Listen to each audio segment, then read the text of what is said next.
वंदे उत्कल जननी आज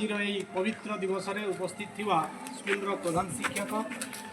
सहकर्मी वृंद एवं मोर प्रियर छात्र छात्री मान आज हूँ एप्रिल 1 यही दिन आम ओडिशा एक स्वतंत्र प्रदेश मान्यता प्राप्त करथिला।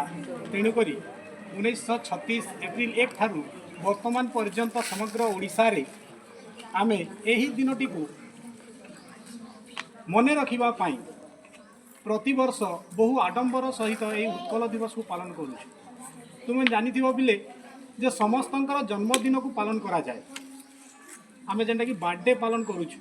ठीक सेंता आज हूँ आमर ओडिशा पाई बर्थडे केक फेक काटबार कथा आ गोटे महा आडंबर करवा कथा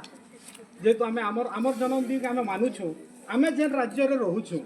ताहार इटा हूँ जन्मदिन पूरा पूर्ण राज्यर मान्यता पाई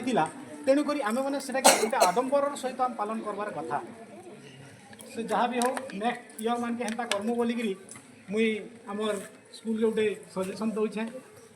आउ आशा करा जाउछे जे आर वर्ष सेंता ठीक करमा ठीक अच्छे। आमर ओडिशा आमर पूर्वर आमर एचएम कही जाइथिले जे आमर ओडिशा एक पूर्ण गठित राज्य होकर नथिला यह विच्छिन्न भाव में थिला। अनेक अंचल अनेक भाषाभाषी आमे कथबार्ता होतलु